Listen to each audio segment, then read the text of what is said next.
So my name's Al Turner. I'm sort of MC for today. So I'll be sort of walking through the content that we have today. I'm going to do a bit of preamble about what we're all trying to do. So if you come back, I'll do it every single time. So you might get a little bit bored of me, but I do need to keep on reminding you before you go through it. But I wanted to first of all say thank you for giving up the time to come to this session. And I'll talk a little bit about it. So here we go. You might have noticed that if you've been to a CHS show before, our sort of general theme was just to sort of check in on event organisers. After the pandemic, there was a lot of new people coming into the industry. A lot of people wanted to get their careers back on track, look at promotions, look at personal growth as well as professional growth. And that's where I don't know whether you've seen it, the love and the growth theme, that's where that all came through. And we branded this show the Love Show, which we kind of thought was a bit, writing checks we couldn't quite deliver on that. But one of the things, that the big piece of feedback that we got was, look, we're really glad that you're checking in on us, but actually you haven't really told us how to organise an event yet. So we thought, actually, that's right, we haven't. So what you're going to do is, if you look at our program from the beginning to the end, it's kind of as close as you can get it in events, a step-by-step guide to organising an event. And it starts with 101 today. Two things about that. First of all, at the end of, if you do miss a session or you can't make a session, what we're doing is we're going to try and do these sessions as like top tips. And we're putting them all into a compendium, and that's going to be sent to you at the end of the day. So hopefully you've got something to go over. So if you do miss it, you'll have those top tips.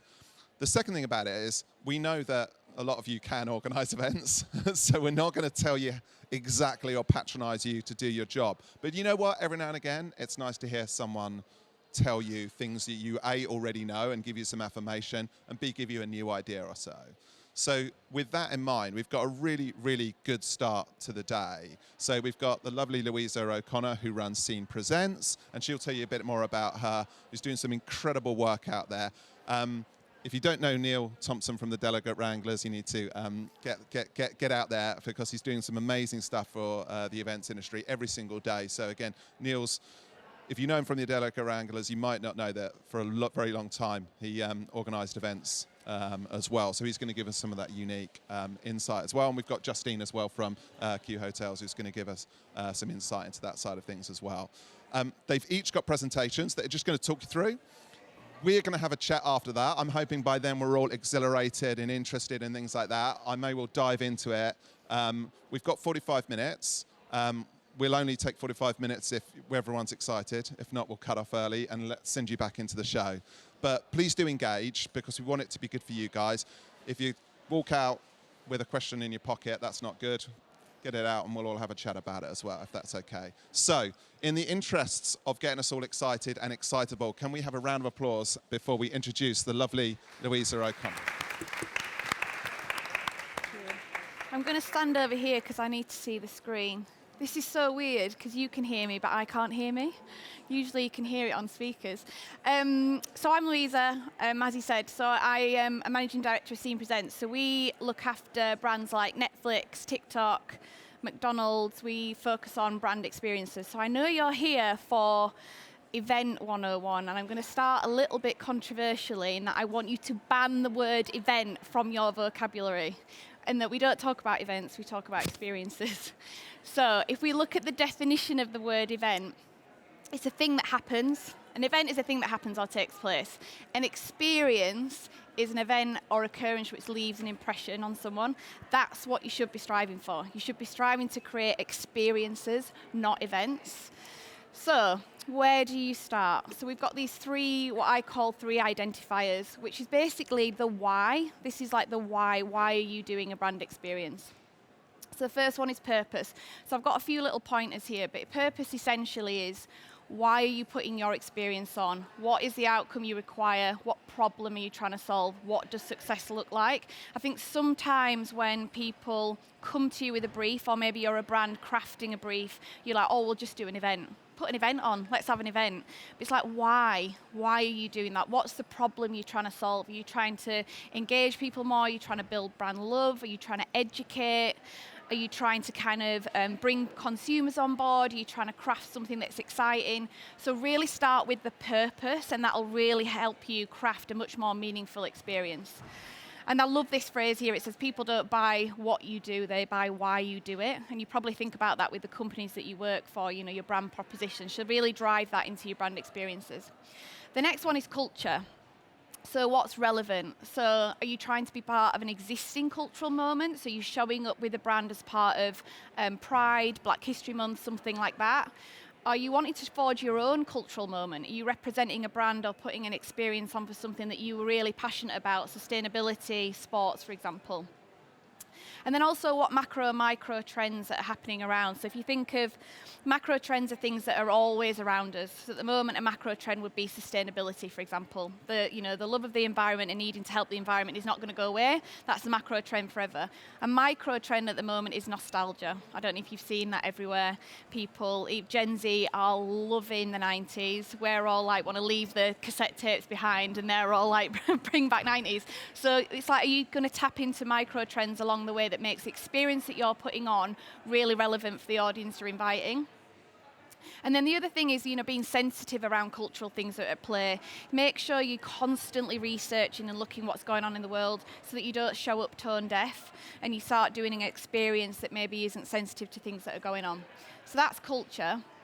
Then you want to think about community, so who it's for. When we talk about community, it's basically your audience. And I'm not sure which backgrounds you come from, whether it's B2B or B2C, but this is relevant no matter what you're doing. So who's coming? What do they typically like? What is it they want to get out of the experience?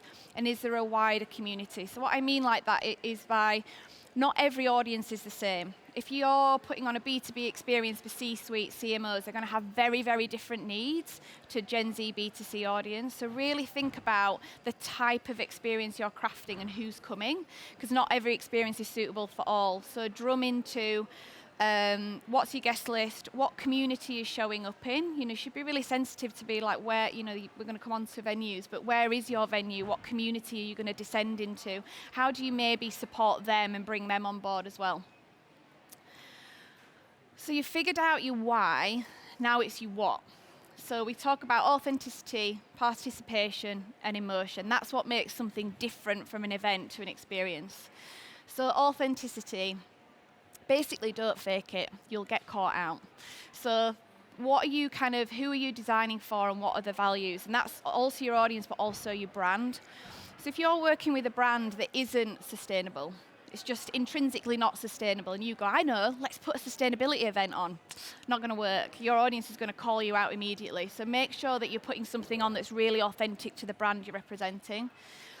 Then how do you resonate culturally with the audience that's coming? So, for example, Gen Z are massively into gamification at the moment. You want to put something on that really engages them and gets them participating in the experience.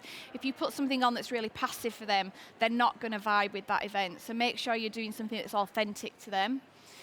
And then partners. I don't know if you're organising events that you maybe bring on like F&B partners, possibly venue partners. You maybe might partner with speakers. You need to think about who your audience is and get speakers on board that are going to really resonate with them. Someone that speaks their language, someone that they're going to follow on TikTok, Instagram, and make sure that everything they're saying feels really authentic. And then show up in spaces that make sense.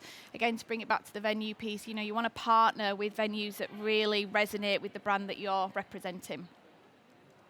Next one is participation, so it's focus on action.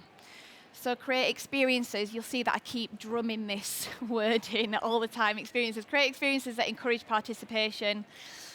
Play allows learning through doing, so make sure you think about everything, touch, smell, taste, like everyone. If you just think about how you feel, sometimes I ask people this when I'm working with new brands. Do you remember the way you felt when you went to your first gig? I do. Mine was down the road in Bradford, it was Lauren Hill, and I literally remember how I felt to this day. So if you think about how you felt at your first gig, your first concert, all the things you experienced, that's what you want to create for your events that you're putting on that you're going to turn into experiences.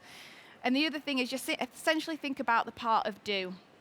you know, even like this session, for example, you're all sitting here very patiently listening. It's quite a passive act. But at the end, hopefully you're going to ask questions. Think about that when you're putting your event on. How are you going to get your delegate and get your audience involved?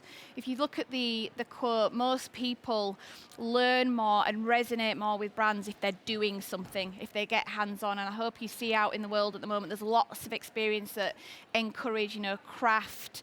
You may be making your own tote bag, something like that. Make sure that you're getting them involved.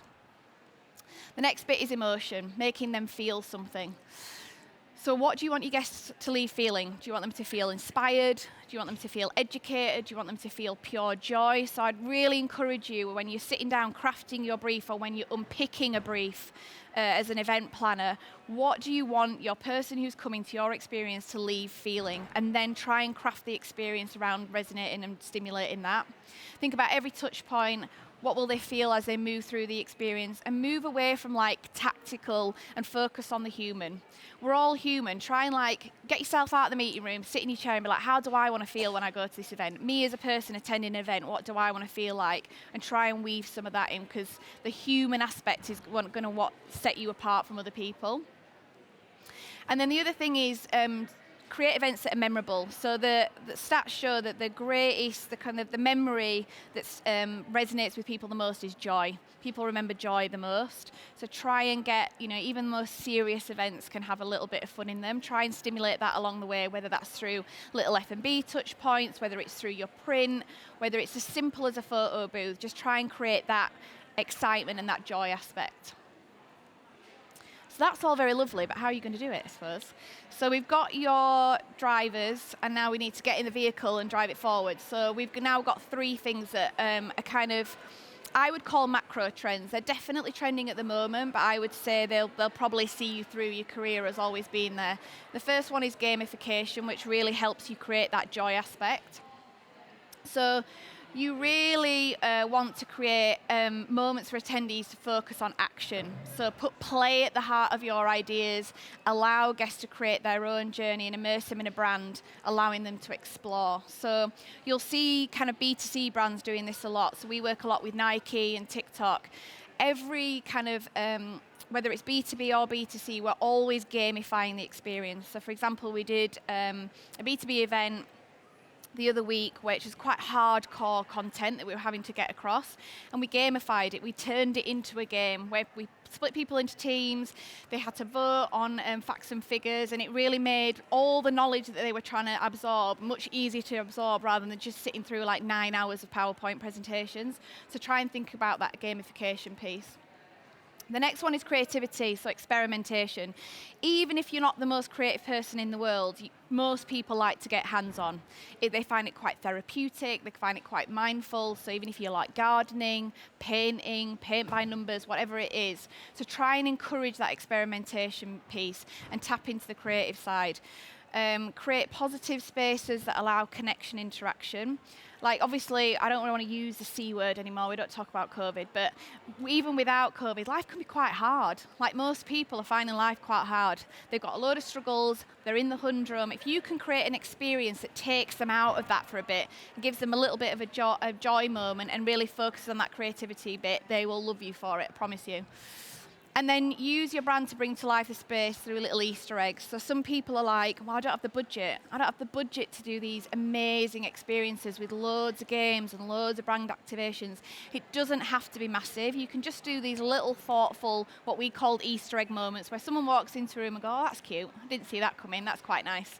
Like I said before, you could do it through as simple as F&B, where we've sometimes curated a menu and hidden like little brand moments in the menu that calls it back to the brand principles or something like that. Next bit, edutainment, which you've not guessed it, is a merge of two words, of education and entertainment. Who knew? So that's entertaining whilst learning. You know, a lot of B2B events, you're having to get over quite heavy content. So how do you do it in a really stimulating way? So really kind of beat the boredom bit. Take the child's principle of learning through play. That learning through play will see you through into your adult life, and people learn much, much more if you give them that play aspect. And then try and not do death by content. This is a good example. Quick, snappy, 10 minutes, that's all you need, and then get the discussion going. Because people, studies show that people can concentrate for about 10 to 15 minutes and then they'll switch off.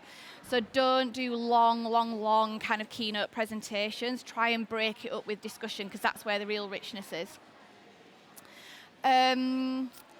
So that was my whistle-stop tour of experience. But if you're going to remember 4 things out of all that: experience over event. Try and create an experience for your attendees.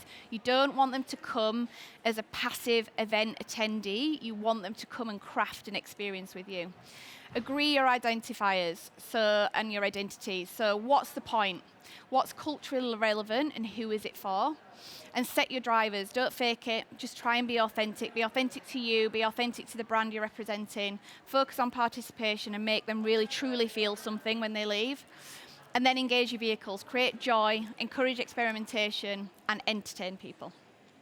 Good luck. It's hard out there, but you honestly, try and enjoy it along the way. Thank you. Thank you. Bro, Neil, why don't you pick up that baton and take us forward? Yeah. Oops. Louise. Hi, everyone. That was a fantastic talk, Louisa. Really, really enjoyed it. Amazing. Some amazing topics there. Thanks for all coming out, by the way, to see us. Put these on so you can hear me, because it is weird when you can't hear yourself. I'm Neil Thompson from the Delegate Wranglers, and just to give you a bit of context, next slide, give you a bit of context about me. I was an event organizer since 1998. I know I don't look old enough, but I did a lot of pharmaceutical events, a lot of traveling all over the world, so lots of experience of different types of events, different cultures.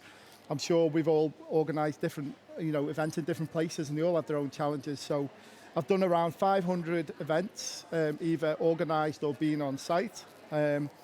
25 trade shows, so a lot of experience of all the challenges along the way. So I thought I would share some of the things I've learned. And honestly, I'm not trying to teach anyone to suck eggs, because you might say, I know some of these, I know all of them. But hopefully there's at least one little nugget in there that we can kind of help you guys with.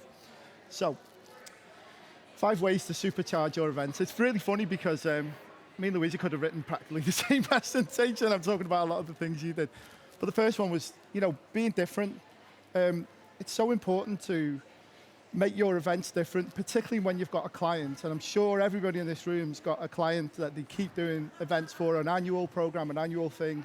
And the problem with those type of things is your clients, and it was a question I actually wanted to ask Louisa, sometimes your clients just want to do the same thing, and you need to push back sometimes. And do you agree? And do you have these challenges as well?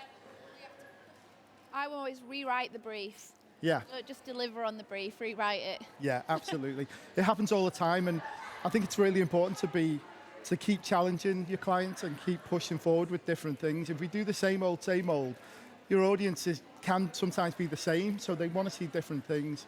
So the first one is to be different. Energizing with new ideas and of new suppliers to use, and new, entertaining things. Where'd you find these things? Where'd you find about one of these things? Well, one of the places is the Delegate Wranglers, and this is not a shameless plug, but we have a thing called Supplier Hour, where suppliers can promote their services. So just to let you guys know, if you go into the Delegate Wranglers group, put in the search box, #Supplier Hour, you will see all the new things that suppliers are doing, and we'll give you some new ideas. Because where'd you find out? The other places, trade shows, especially CHS. Thank you, CHS. This is my little plug for them. But things like this, trade shows, these are where you find ideas from. And then the other important thing is at your events. Remember, we're always hearing this statement about, and apologies if anybody's heard me say this before, but content is king. Well, yeah, content is king, but I, like Louisa said, I think content is for your brain. I always say engagement is queen, because that's for your heart. What you want to do is have people walk away from your events, your experiences, your experience. You keep doing it.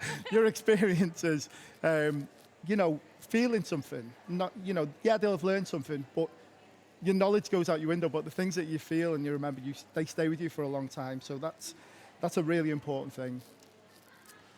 The next thing I want to talk to you about is communication.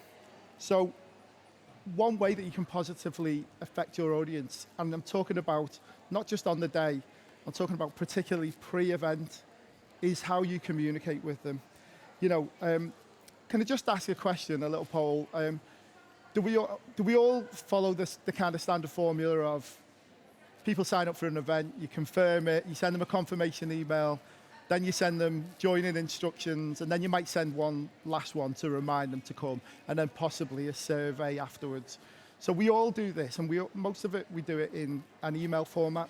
But there's so many different ways you can do this now, and I'm sure, like Louisa does, lots of funky ways to do this. We use newsletters to try and make it a little bit more engaging than just a text email with information. So we try and make it a bit funky and make it a bit challenging, and it's really good way of kind of being a bit playful. I'm all about being playful. I think you should be, no matter what the subject, you can still make your communication and your events slightly playful, because these are the things that people remember. If it's just a boring old conference, they're only going to remember those pertinent points. So be playful in your communication. It can be done in lots of energizing ways. WhatsApp is another one as well. You can use WhatsApp, which is a good way of communicating with people. So lots of different ways to do that. But all I'm saying is think outside the box a bit. Don't just do the same old, same old. So engage in your audience. So this is one that I'm really passionate about. Engagement with your audience. The first time your audience you should meet them or they meet each other, doesn't have to be at the first coffee break of your event. Which for us, most traditionally, that's what it is. People arrive straight into a conference, have a coffee, straight into the conference, and then they kind of come outside and network. So what we do with a lot of our events, and anybody who's been to our events, what we do is, as people sign up for one of our experiences, we add them to a closed Facebook group. And the reason we do that is because we start the conversation with them at that point, and that could be 3-4 months out. And what we do is we then use gamification as well. This is why I'm saying we could have done the same thing. We use gamification within that Facebook group. Honestly, event organisers, if we do it particularly for event organisers, you've never seen a more competitive bunch of people trying to win these prizes and do things. So we'll have challenges and competitions. Great way to do a Q&A with a speaker. Have a little interview with the speaker, and they can meet them, the suppliers who are at the event. And honestly, if you do it right, by the time you get to the event, people know each other. They're like, oh, you're the one who said that, you're the one who did that, and I love that what you said. And they know each other, and honestly, the ice is broken because people know each other already. So we use that a lot. And something I'm going to come back to in a minute, but another way we use that, I'll come back to in a second. I'm conscious of time. So this one that was a bad move right there in white. So using marketing, yeah. So social media, again, it's a free tool for you all to use. Never feel like you're overdoing it with social media. Yeah, you can overdo it too much, but honestly, you probably won't be doing enough. And use all different formats across it. So, you've got LinkedIn, you've got Instagram, you've got Facebook, you've got X, Twitter, although, it's not really happening on there anymore. Things like a countdown to the event. Sorry, I'm not teaching anyone to suck eggs, but you've probably seen from us 10 days to go till CHS, 9 days to go, 6 days to go.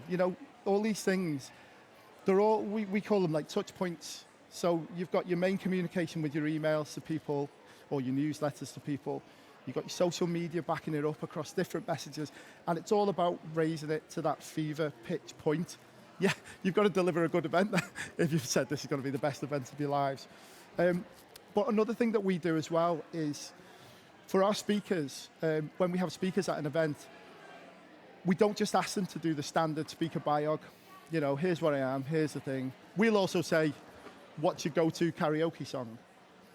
And believe me, when we do a list of our speakers, we did it for this, the go-to karaoke, honestly, so engaged. People love that. Or what did you want to be when you grew up? These are things that people really capture their imagination. So make sure that you do that constantly, because it just builds that excitement and anticipation. So finally, we're talking about on the day. So it's so important to make your delegates feel special. that, again, not teaching anyone to suck eggs, but it's so simple as have really friendly people on the welcome desk. Make people feel really welcome, particularly if it's a social event, because often people are coming on their own and they're like, we've all been there, haven't we? I'm going to this party and I'm turning up on my own, and it's a bit all. So have really warm, friendly people on the desk. We actually, another thing we do is we arrange a pre-meeting for people who are coming to events on their own. So we say, look, if you're coming on your own, meet us in the pub or whatever before, and we'll buy you a drink. Honestly, it goes down so well. They all come, and then we all go into the meeting together. We all go to the event together. It breaks the ice. So nice for those people. So we do that all the time. And I think your job isn't done when people go to the first session. Remember, it's not like, oh God, they're in. We all do this. You know, they arrive, give them the badge, they're in. Like, you know, it's over to the people delivering the content now. Well, as event organisers, we're the ones at the back of the room, or we're around all the time. Keep that energy up for them throughout the day, because it's super, super important. And what I was saying about earlier about the gamification, what we do is they earn points in that Facebook group, and then we will do things like we'll have a merch stall. So we'll have a merchandise stall that you can redeem. 50 points gets you a hat. 100 things get you a hoodie. It's brilliant for your own events, but also for your clients as well, because then they're walking away with all this merch and all this thing, the messages that you're trying to get across, and they've done it in such a fun way. So we use that quite a lot. It really works for us. So anyway, I hope they were useful. How was that for time, Alec? Oh, perfect. All right. Well, thank you, everybody. And any questions, if you're asking now or at the end, is fine. Round of applause Cool. before we welcome the lovely Justine Bruce. Sorry, I'm standing at the back now, so it's really weird for you all, but it's because so many people are coming in, of which you are all very welcome. Justine, kick us off as your presentation is quickly loaded up. Thank you very much for coming today. So first of all, I just wanted to say hello and welcome. I guess my part in the jigsaw today, so I manage the central events desk for the QHotels collection. We have 19 properties across the UK. From my point of view, we try to work as a centre of excellence for the actual inquiry handling process. So we take the inquiries, we manage the conversion through to the contract stage, and then we pass it over to one of our hotels. So from my point of view, from the jigsaw, I guess today, is to fit in and speak about that inquiry process, and basically it's a partnership. Everybody here today, whether a direct booker, whether an agency, works with taking inquiries. So I'm not telling you how to take an inquiry, it's just about the fact of how we can work with you to better engage from that initial period. So as a good inquiry handler, we need to understand what our bookers are looking at. It's, I guess, where both Neil and Louisa have said today, it's about the whys, the whens, the hows. We don't want to just take an inquiry as in, we need the basics, everybody needs the basics, where you're looking at, the date, the number of delegates, but anybody can do that, that's order taking. We want to drill down into why you're running that event, the reason behind it. So I guess it's going back to that emotive sell and filling in the reasons for why you want to be at a property and the reasons you want to do it. We want to elevate the experience from that first stage. Our initial contact with anybody is really important, and we want to engage all the way through the process. So again, it is working on that fact that it is an experience, and every touch point throughout that is going to be experience along your journey to hopefully book with us. We want to set the tone from the initial outlay that we work with you. So communication, we've already mentioned how important this is. As event team members, it's imperative that we communicate with you, our bookers. Inquiries come through to us, they come through by phone, by email, by RFPs nowadays. Phone seems to be a bit of a dying art. I'm really quite upset by this. I like to pick up the phone and speak to people, and I think we need to get back into the habit of doing that. I think the thing with email nowadays is it's easy for people. Time is short for everybody. It's very easy for bookers to send an email out to various groups if they're wanting to run an event. Nowadays, it's not everybody's main job when they're running an event. It's part of a person's job to be doing that. They've got time constraints. They need to get the information as quickly as possible. They're going to send it out to various groups as they go along. So they want concise, clear information back. That's fine, but we're not going to find out those hows, whys and wheres if we don't pick up the phone and speak to people. there's an element of presumption if you don't pick up the phone and speak to somebody. People might want to run an event. It could be 100 people for a 3-day event. It could be 10 people boardroom. The purpose behind the event you're not going to realise until you actually pick up the phone and speak to people. We want to engage and find out why they want to do that event, how they want to run that event. And if we don't find that out, then we're not going to follow the journey, and there could be different touch points throughout that actually we're going to have to backtrack and find out information. We want to make it as smooth as possible. For example, an email can come through to our office, in particular. Yourselves, as an organiser, can send through to us, and you're clear in your mind about what you want. You know what you've done. You've written that email, and you've sent it through to us. We might read it and think, oh, we're clear on this. We understand what you mean. But it's not always as simple as that. If you look at this image here, it's just a clear example of that. This is a 2D image, and it depends entirely on how you're seeing that. Some of you will see a young girl, young maiden, bonnet on, long hair, facing away from you. You're not right, you're not wrong. There's also, if you look down, there's like a witch-type older lady, nose down, pointed nose. So it's that perception. Nobody's right or wrong, but it's a prime example of looking at something and actually, are we on the same wavelength? Are we understanding the same thing? Are we looking at the process and understanding what that client wants? Because it's a whole smoother environment if you run through and understand from the beginning and ask the right questions for it. Now, it's about inspiring people as they go along. From my point of view, from the central desk that I work in, we want to try and get you, our customer, to buy into that one-stop approach. So what do I mean by that? It's about helping you all the way through your journey, and you having the confidence that actually any question you might ask, that we're going to be there to help you about. So I guess it's things like influencing you along the way. So we want to understand what you need, but we want to get you involved. If you're not involved as a client, or whether you're an agent working with a client, if you don't engage with us and tell us about the agenda, the way you want the event to run, then we're not going to be able to assist you along the way. We have great product knowledge about our venues, but how do we make them stand out? Everybody will do their research, everybody will look for reviews, everyone will look for venue verdict. There's things like that, but actually it's that personal touch, and people do buy people. And if we can help you along the way and bring in external suppliers, because we've got testimonials, we've worked with an AV company, we've worked with a team building company, we can look at theming for you. If we can do that all along the journey, and you have one person dealing with that, it makes so much easier for you as your journey as you go along. We hope to advise you on things or help you with things you didn't even know that you wanted as we go along throughout the journey. Choices, again, it's about giving you choices from the very beginning that you can go back to your client with. It's not overloading you with information. If we don't get the why, the where, the how to start off with, then we can't give you the right choices for you. There's no point giving you information on things that your client isn't going to need. It's like Louisa said earlier about if an event's not going to be sustainable, then don't go down that route with it. But we need to give you choices to start off with so that you're informed to go back to your client to make the best decision they can.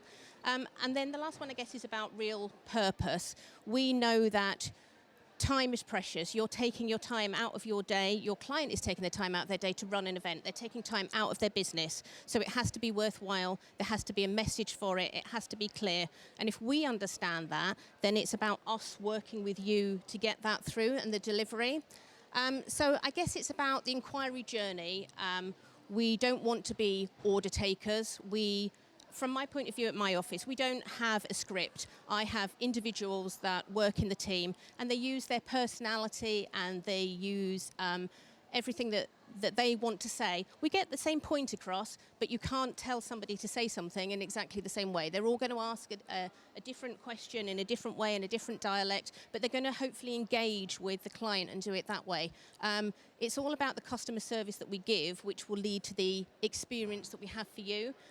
If you come back, that repeat business to us is key. That's what we want. Loyalty is really, really key in this business, and it's something that we strive for and helps us go forward. But we're only going to be able to do that if we understand what you want, help you get to there, and create your journey going forward.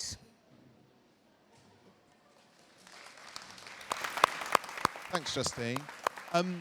So I tell you what, I'm going to go all ITV daytime with you all and sit in the crowd a bit. So first of all, actually, while you guys all think of some questions, if you have any, I just wouldn't mind if any of you guys have got any reflections of what you've heard today. Mine was about you both said it, the brief. So you get briefs from event organisers, I'm guessing, requesting for venue. Yes. And you were talking about when event organisers get a brief from their client.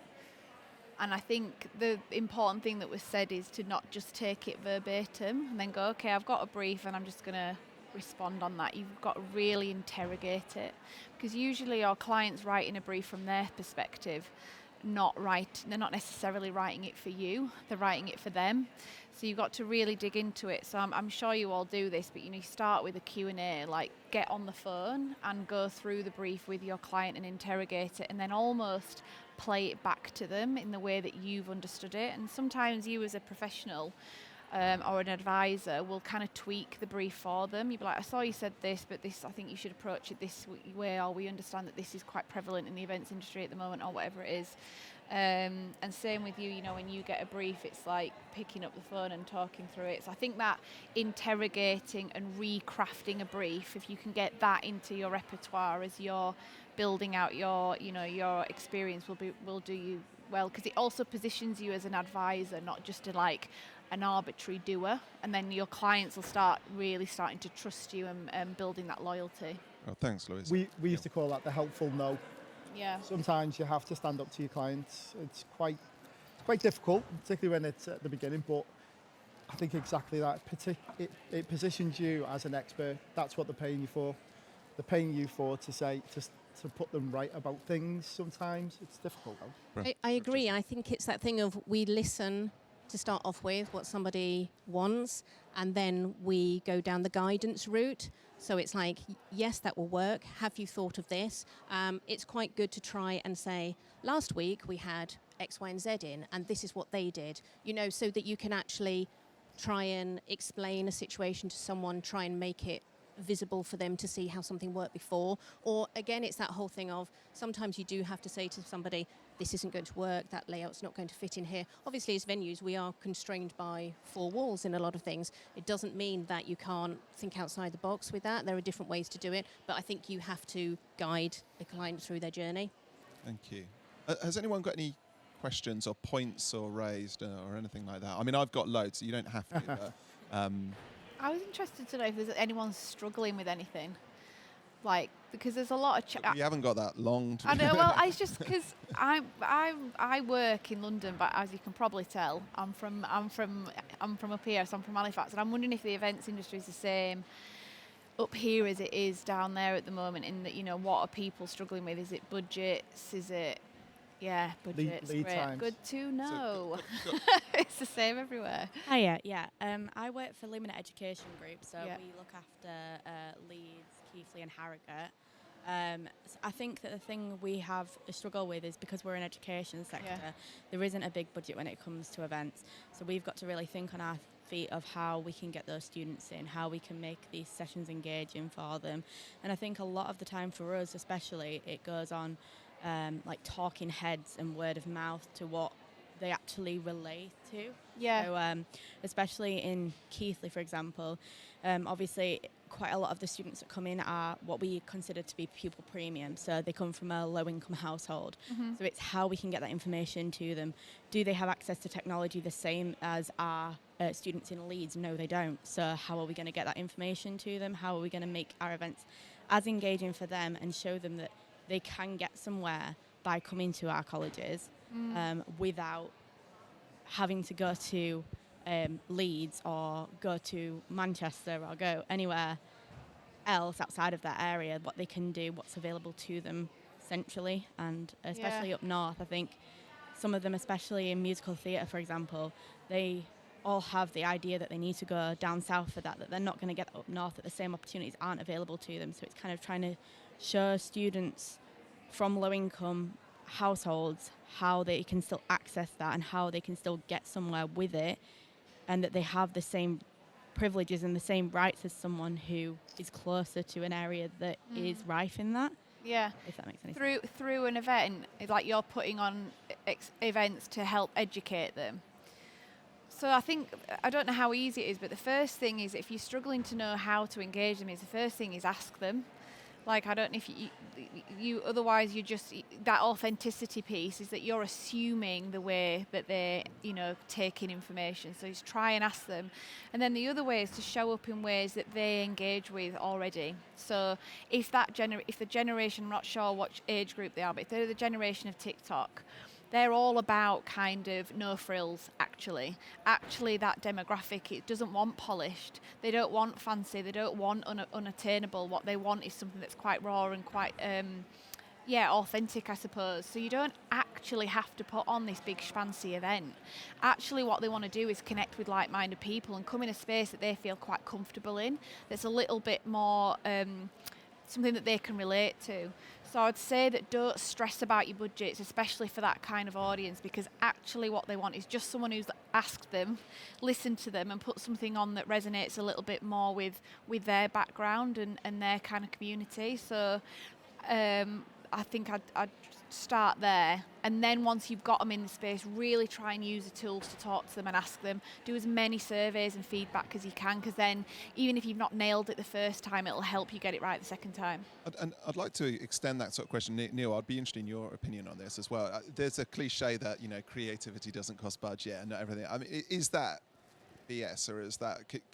What's your view on? Do you know what? There's so many ways you can, engage with people, particularly that demographic as well, and that age group, that and so many tools to find out about it as well. Using surveys on Instagram, and just like behind the scenes things as well, about showing what the journey of somebody coming, like say, so you could maybe capture the journey of somebody coming to one of these events and what it's like, because I think sometimes the barrier is taking that first step to actually arrive and to come, because you feel a bit awkward and it's not for me. But social media is your friend in a big way for that age group, I would say. But you're right, yeah, they don't need it to be a big polished thing. They just want to know the facts. They want to know behind the scenes. They want to see some realism. That's what people like. Often our biggest things that we get numbers on. Not that you should ever measure social media on numbers, because I always say, even if you've got an account with not a lot of followers, people are always watching. People will always see it. So post like nobody's watching, because they always are. Honestly, they always are. So I would say use those kind of tools, because they're free as well, particularly if you've got a low budget as well. Okay. But it's all about, in that age group, they will pass that on from peer to peer as well. Do you know what I'd say as well? Involve them. I'm not going to lie. Unbelievable creative experiences cost money. There's no point pretending that they don't. I'm sure you've all seen Coachella on the channels at the moment. Like, the brand experiences there cost millions of dollars. Fair enough, that's lovely. But if you're putting on experiences for community, you involve them in the experiences. So we do a lot of work for TikTok. The whole TikTok event is crafted by the creators, and the creators come from all different backgrounds. So they will help us curate the menu. We'll use local caterers. We had someone the other day do like an upcycling workshop. So we got loads of jeans and denim jackets from Shelter. And then we did an upcycling workshop with a creator where we just got patches. They had fabric pens, and everyone loved it. And it cost like 300 quid. Yeah. And like, and so I think about what they do on a weekend, what they do on their nights, and try and help them craft the experiences. So put on a thing that's driven by their creativity, their passions, and also get them to do it.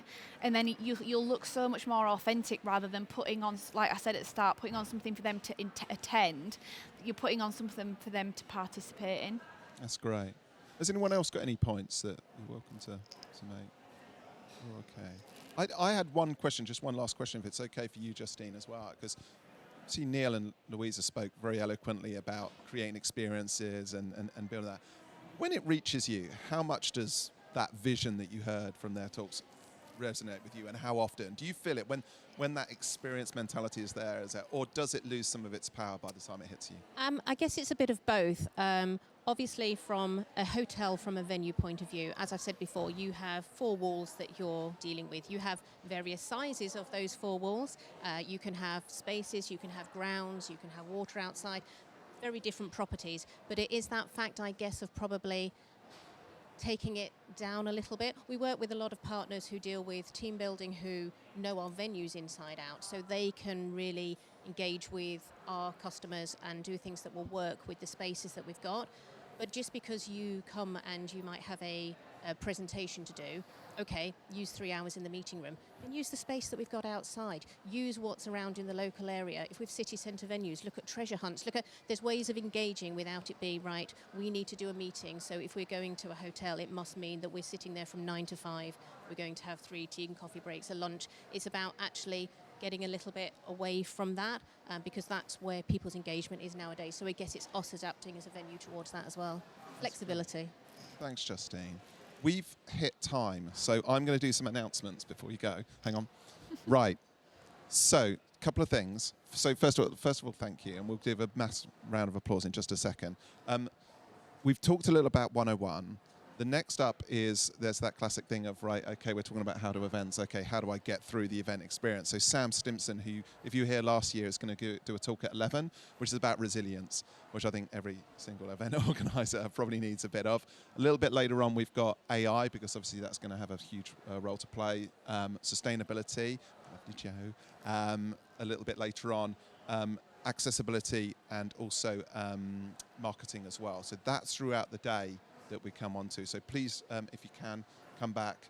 Obviously spend as much time out there as you can, but come back and have a bit of that as well. I should also thank the guys at Lighthouse Events for sponsoring the AV, and Congress Leeds for supporting this show as well, because without it, quite frankly, you wouldn't be hearing much and we'd have some quiet time. But lastly, can we get a massive round of applause for our 3 brilliant panelists for giving up their time? And to you guys as well for giving up your time in your menus and sort of standing and sitting all for that as well. Go and have some fun in the show, and hopefully we'll see you back at 11.